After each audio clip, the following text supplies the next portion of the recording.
Well, welcome to week 2 of our series, Sticking It to the Man. If we're honest, one of the hardest places to be holy, one of the hardest places to live out our faith is in the workplace. I mean, how many of you maybe even you love your job, but you ever sometimes wish you had a different job? You have those moments, you know? It's hard to find the perfect job, and I wanted you to know that you're not alone. I thought it might be helpful for you if you got to hear about someone else's job struggles, okay? Now, I won't share any names to protect this person's identity, but listen to this guy's story of work woes, okay? He said, my first job was working in an orange juice factory, but I got canned because I couldn't concentrate. Don't worry, they're going to get a lot worse before we're done. I worked for a while as a lumberjack, but I couldn't hack it, so they gave me the axe. That's right, good. After that, I tried to be a tailor, but I wasn't suited for it. Next, I tried working in a muffler plant, but boy, was that job exhausting. You're very good. I wanted to be a barber, but I just couldn't cut it. I attempted to work at a deli at a sandwich shop, but any way you slice it, I was no good at making sandwiches. Finally, I got a job working for a plumber, but the work was just too draining. That's right, draining. Currently, I am working as a historian. It's fine as far as jobs go, but I don't think there's a future in it. Ba-doom, ching, there you go. All the bad jokes are done. But here's the point. People typically hate their work, at least at some point. And most of the time, it's not even the work that they hate. Most of the time, it's the people they work with. And it's not that they hate them, but when you do the research on people who do not like their job, it's not really because of the actual work. It's because they don't get along or they don't work well with others, with their coworkers. And so if we can learn anything in Nehemiah chapter 3 about how to navigate our workplace, it will be time well spent. So if you would turn with me to Nehemiah chapter 3, if you're using one of our Bibles, we'll be on page 290. We're going to bring the house lights up a bit so you can see the Bibles. Nehemiah chapter 3, page 290. If you don't own a Bible, please raise your hand. We'll bring you one. If you want a Bible, you don't own one, you just keep this one. It's our gift to you. At first glance, Nehemiah chapter 3 seems a bit dry. Seems a bit dull. It's one of the chapters that you're tempted as you're reading through the Bible to skip, because at first glance it seems like one of those passages where it's just a list of like unpronounceable names and information that seems redundant. In fact, as I was studying, I found one commentary that described this book as, quote, a colorless memorandum of assignments. That's not a good, vote of confidence in this book, but the temptation is to gloss over it and to get on to more interesting stuff. If you do that, you'll have made a huge mistake, because I think this is one of the most interesting chapters in this book. And I happen to love this book of the Bible, this story. But this chapter is filled with lessons to be learned about what it looks like to work well with others, which is a highly relevant topic for all of us. So to set up the historical context, in 586 BC, King Nebuchadnezzar and the Babylonian army captured God's people, the Jews. Jerusalem was destroyed, the walls of the city were knocked down, the temple was burned, the Jews were deported, and they were forced into slavery, and the city was left in ruins for 70 years. This story focuses on the return to Jerusalem, the rebuilding of the walls. And so the purpose of this book, and this book is focusing on Nehemiah's call to lead and on his preparations for leadership, how he was able to do in 52 short days what for like decades had remained unfinished. So chapter 1, we talked about Nehemiah's call. Chapter 2, we looked at his revealed, his plan to the people. And then in chapter 3, we're going to read the story of him actually doing this great work. And we're going to try to ask ourselves, how did he get all these people to work well together? Because have you ever worked with large groups of people? It's not easy. It's like trying to herd cats. It doesn't work very well. There's something that happens in large groups of people where intelligent people who can make great decisions in large groups become a mindless mass of humanity, okay? For a case study of this, take Disney World. Walking from the parking lot, you have a plan. You have a plan how you're going to save a bunch of money by not going to snack bar but eating all the things that you hid in your wife's purse, okay? You have a plan how you're going to navigate all the long lines. You're going to use the app, and you're going to be smart. And if it's this much weight, you have this whole plan. 4 hours into being at the park, you realize you just spent $87 on hot dogs, and you're in line for It's a Small World. Again. okay? And you're like, how did this happen? Because there's something about it. Large groups of people make us lose our minds, okay? Well, nowhere is this more true than in the workplace. And most of us, at jobs we're in or jobs we've had, there's been some version of working with larger groups of people. And so Nehemiah chapter 3 reveals this amazing gift that Nehemiah has for mobilizing and organizing a workforce. He empowered over 40 separate groups of people around one task, rebuilding the walls. And just so that you can picture this, here's a picture of what the walls of this city look like. So this isn't some small feat that they're doing. It's a huge deal. There were 45 sections of wall. There were 10 different gates. Some of these areas needed repair. Others were completely broken down, needed to be rebuilt. The stones were burned.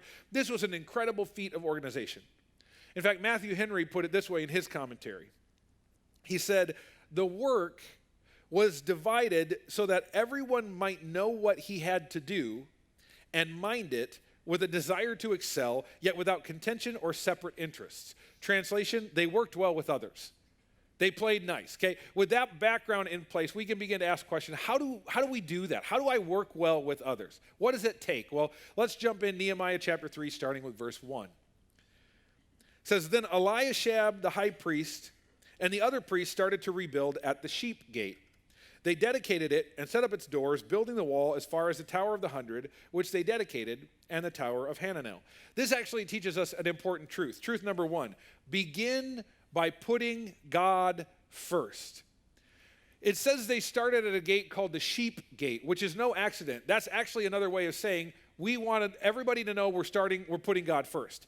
You see, this gate was located in the northeast corner of the city, and it provided easy access to the temple. And it was given this name because all of the sheep that would enter through this gate were on their way to be sacrificed in the temple.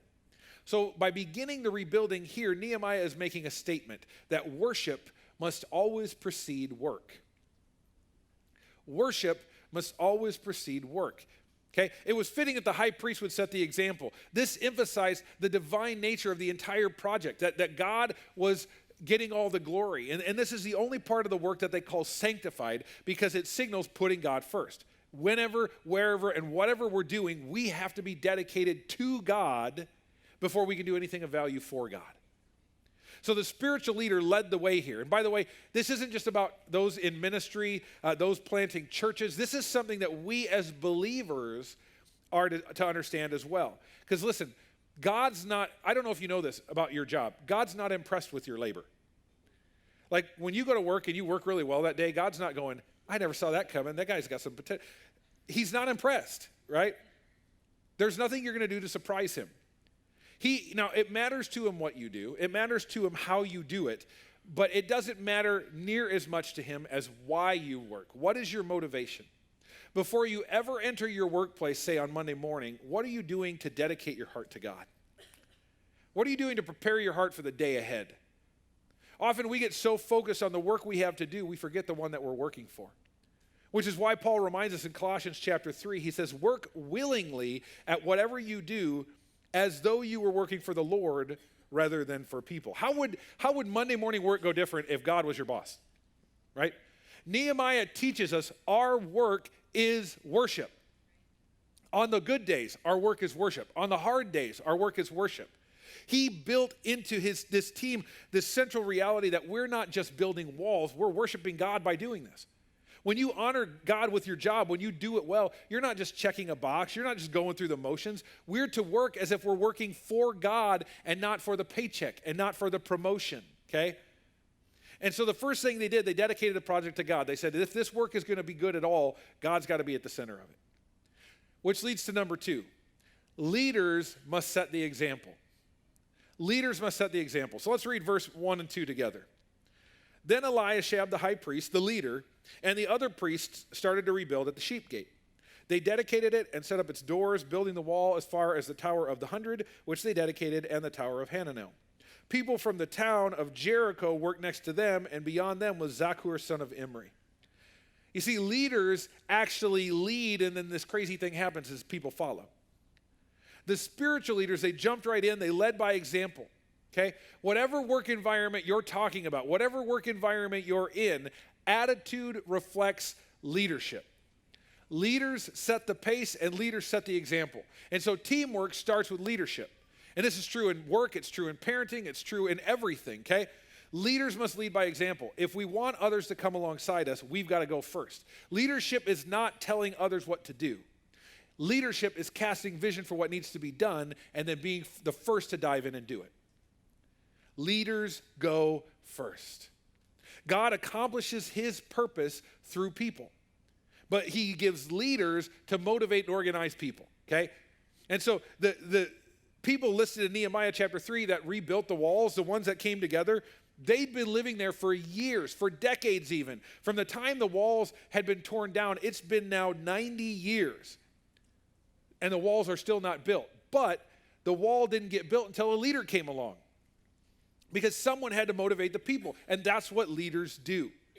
Motivation is absolutely key to productivity. So Nehemiah not only got them excited about the work, he got them motivated, and they built the walls in record time. But the opposite is equally true. Where leadership is lacking, motivation lacks too. And if you're wondering, is leadership lacking in my home, at my workplace, in anything? Listen for key phrases among your workers and volunteers. Phrases like, I'm overworked, I'm feeling burnout, I need a break, okay? Those are phrases that surround burnout. But here's what you need to understand. Burnout often isn't a result of too much work. It's a result of too little vision. It's not because there's too much to do. It's because I don't know why I'm doing it. And that's the leader's job, to cast vision and then to lead by example in chasing that vision. The greatest example of this, of course, is Jesus. John chapter 13 shares an amazing story about Jesus. He's in a small room, the top floor of a house. His whole leadership team is there, his crack squad, his 12 disciples he's chosen to carry out his work. And the custom of the day was to wash the feet of anyone who came into your house. And that job was given to the lowliest of slaves. No one was willing to do it. And there was no slave there to do it. And so everybody's just looking around. But you need to understand this. At this time, none of the roads were paved. There was no proper sewage system. And everybody wore sandals. You do the math. So typically human feet were covered with garbage and feces, both human and animal. So to wash the feet of people was the worst job. So imagine when the leader, Jesus, gets up, takes off his cloak, wraps a towel around himself, pours water into a basin, and then goes to every one of the disciples, kneels down before them, and washes their disgusting feet. And when he's done, he makes a profound statement in John 13. He says, you call me teacher and Lord, and you're right, because that's what I am. And since I, your Lord and teacher, have washed your feet, you ought to wash each other's feet. I've given you an example to follow. Do as I have done to you. Leaders go first. Leaders set the example. And it's easy to want to point the finger elsewhere, to blame our boss or to blame a supervisor. Jesus leaves absolutely no room for this, because here's a truth that we all need to embrace today. You don't have to be in leadership to lead. Okay? Think about your workplace. Doesn't matter if you're the boss or not. Where is a place that you could lead by bringing your best to your job or by not cheating the company out of time? Where could you lead culturally just by not speaking bad things about your boss or by giving 100% to your job no matter what you got asked to do? Where could you lead by casting the vision of the company and then actually living out its values in your life? Where could you lead by showing up on time, not skipping out early, and working as if you're working for God and not for men, by being Christ in every situation? How would that change your workplace? Leaders set the example, so lead. Be a leader. Which leads to number 3. Working well with others means you work well with others. That's an important part of this, okay? Verse 8 says, next was Uzziel, son of Harhaiah, a goldsmith by trade, who also worked on the wall. Beyond him was Hananiah, a manufacturer of perfumes. They left out a section of Jerusalem as they built the broad wall. Listen, we all have a part to play. The rebuilding of these city walls was not reserved for the contractors, okay? This job was all hands on deck, from the priests leading the way to goldsmiths and perfume makers. Everyone had a part to play in the project. And in fact, at the time, this was an incredibly patriarchal culture. It was male-dominated culture. Yet in verse 12, we see even women working on the wall. And that points to an important New Testament principle. The ministry of the church belongs to everyone in the church, right? It's why we call everybody to get involved. Did you know that the idea of pastors as paid staff is actually fairly new? Okay? It's a very cultural thing, but it's why we call everyone to get involved and get into a community group and disciple someone and to serve. If you're still sitting on the bench in church, it's safe to say you're missing what it means to be the church. Okay? Ransom Church can't do everything God has called for us to do if you aren't doing your part. So a question to ask yourself about your involvement is this: am I a burden to the work that's happening around me, or am I playing my part to make the burden lighter? And by the way, the same concept applies in your workplace. One of the single greatest factors today to raise morale in the workplace is when you give employees ownership, okay? No one wants to just be a cog in the wheel. They want to know what they do matters, that they're doing their part, and it's part of something bigger. And we see this played out in this passage. Several of these workers came from outlying cities, and when they were done, they were going to go home, and they would have no daily personal benefit to these walls being built. So they weren't working motivated by personal gain. What kept them motivated was the overall cause. They were part of something bigger, and Nehemiah had this way of inspiring them to something bigger. And I need you to note this: not everyone gets to serve or work in their specialty all the time, okay? We got goldsmiths and perfume makers who are rebuilding the walls. That was not their job. That was not their specialty. We have priests who are helping rebuild the walls. They definitely did not learn that in seminary, okay? Even the city officials are jumping in to help. None of these groups are necessarily used to this type of physical labor. They probably had like aches and muscles. They didn't even know they had muscles there anymore. They didn't know what they were doing. They didn't know anything about building walls, but they knew one thing. They knew what needed to be done. And by the way, the same is true in God's kingdom. Did you know God doesn't need trained professionals in order to build his church? All he needs are ordinary, everyday people willing to work. People willing to believe in the vision of the church, who will just do anything it takes and are willing to let God use them. That's the heartbeat of our Awaken program and why we're training people like Sarah and Kathy and Dawn at Rock Rapids. It's why we push people to get involved in particularly our core value of serving free of yourself. Let me talk about service for a minute and just kind of illustrate this. Maybe nursery isn't your thing. When you think about serving, maybe you're like, nursery's not really my thing. If nursery's your thing, you're a little weird, okay? Like if watching, screaming babies for an hour and changing diapers is your thing, you are blessed, like you're amazing. But for most of us, we could use that excuse. Well, maybe nursery's not your thing, but listen, maybe people finding Jesus is your thing. Maybe people finding Jesus because their kids aren't distracting them in service is your thing. Maybe the kids finding Jesus and their lives being changed forever and them impacting their families, maybe that's your thing. That's why you serve in nursery. So get over yourself and serve in nursery. Maybe guest services isn't really your thing. But maybe knowing that people feel welcomed and loved at your church so that they're comfortable to come back, so that they can hear the truth and their lives can be changed by Jesus Christ, maybe that's your thing. So that's why you serve in guest services. So get over yourself and serve in guest services. Sometimes God uses us through our giftedness, and sometimes we serve simply because there's a need. And someone has to do it, so we jump in. My question is, what kind of worker are you? Are you willing to work well with others? Doing whatever it takes to get the job done. I mean, think about your job right now, okay? What would make your workplace better? If you have something in your head, why haven't you done it? Because the greatest excuse we hear in the workplace for people not doing things is, well, it's not my job. If it's not my job, it's not my problem. You work there. It's your problem.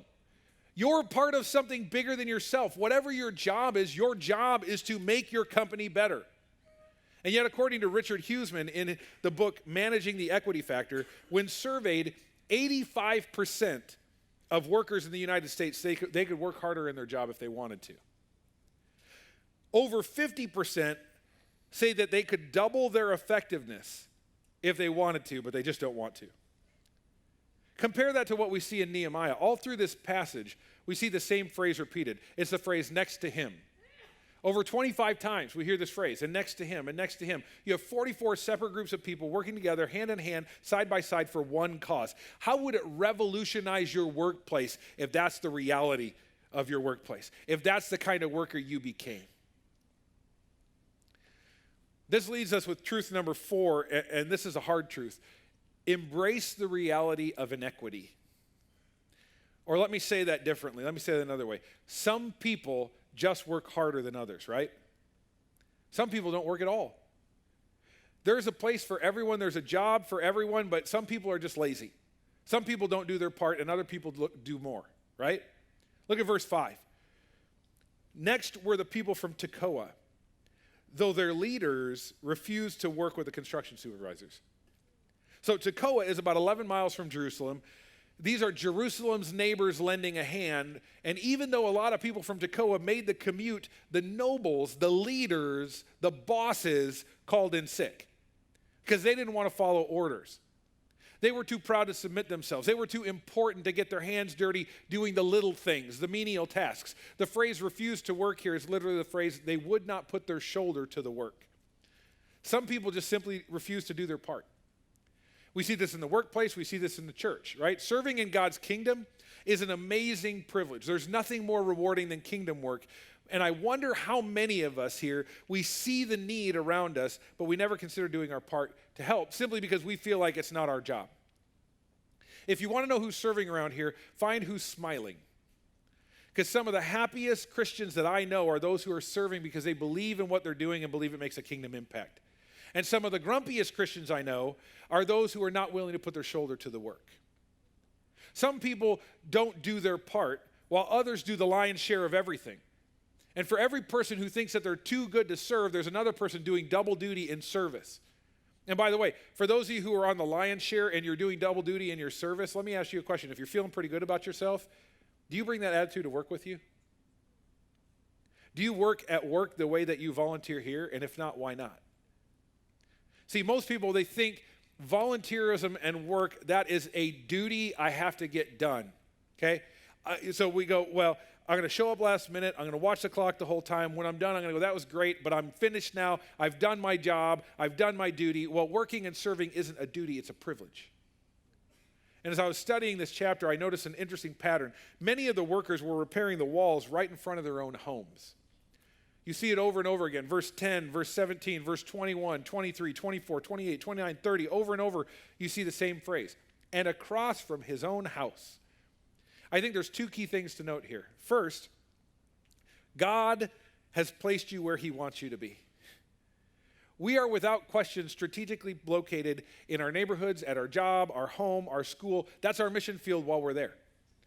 And he's given us certain gifts to use and certain things he's gifted you to do. And that is a beautiful thing. If you would start using your gifts to affect your neighbors, it would change your neighborhood.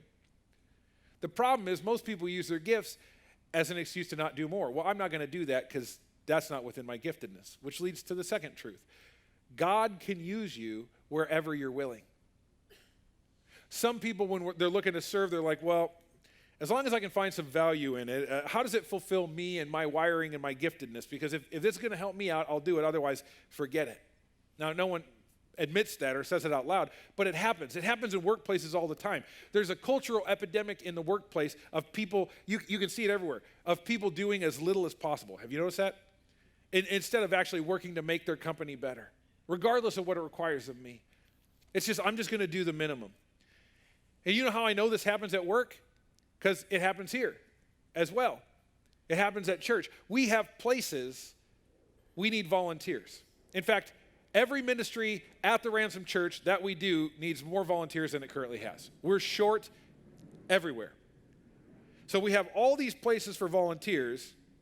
We have literally hundreds of people who attend here who aren't volunteering, and we still can't seem to fill the spots.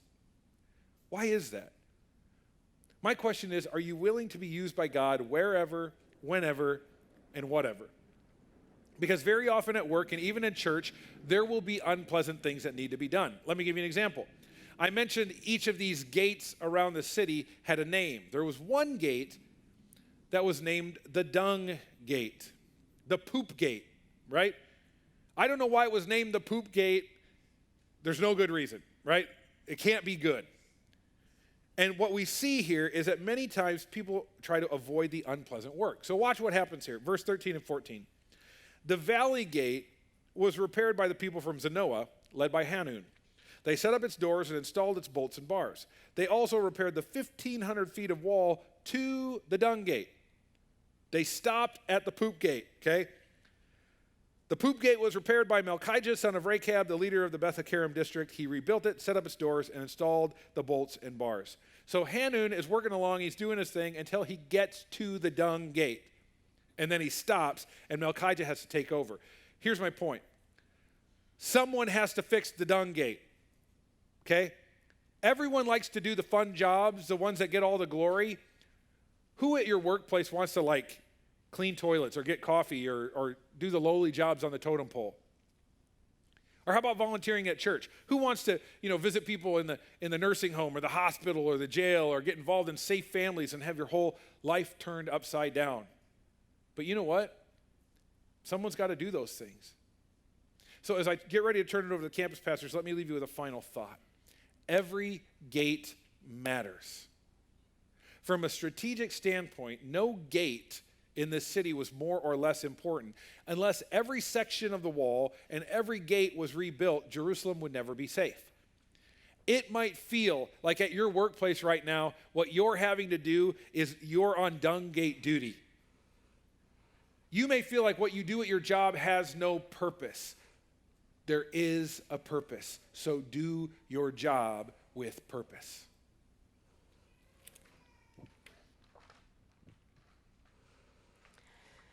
So I have a question for you today, and that is, are you willing to say, me, God, I'll do whatever. I'll do whatever you ask me to do.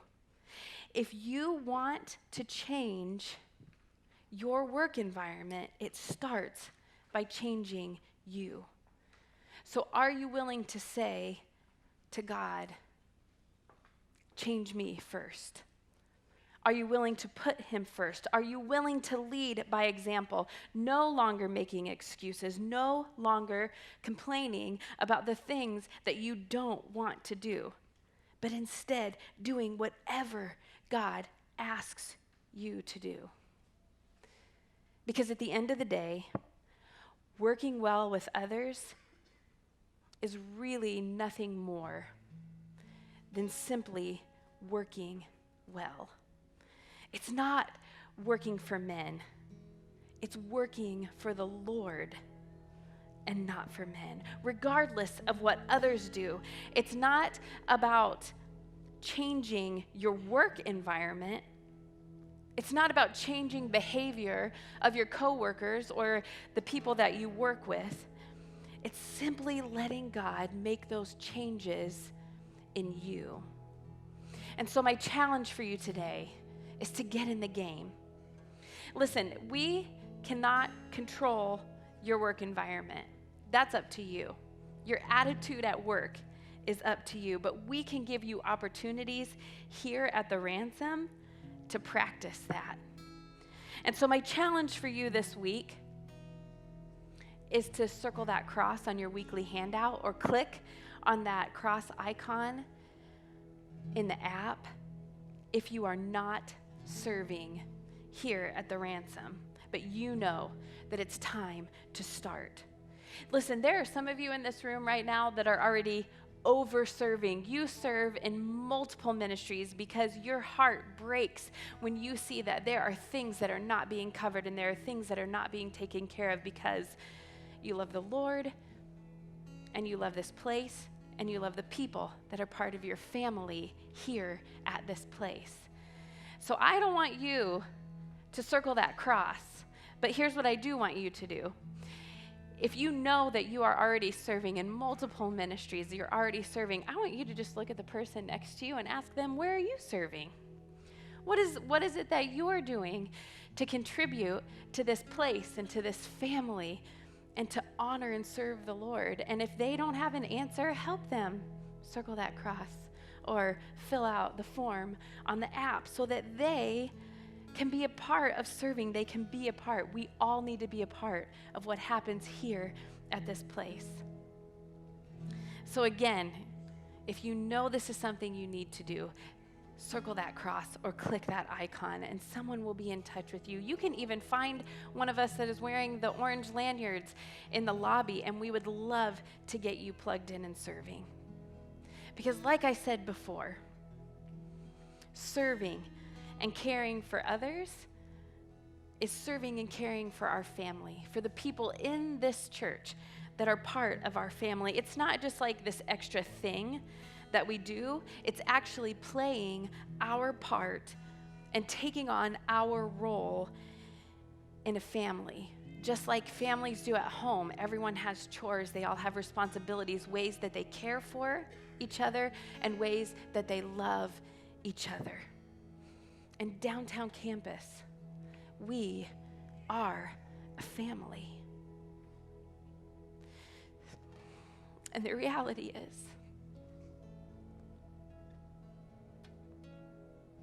that there are quite a few of us that actually leave this place and go home to families, but there are a lot of us here that this is their family.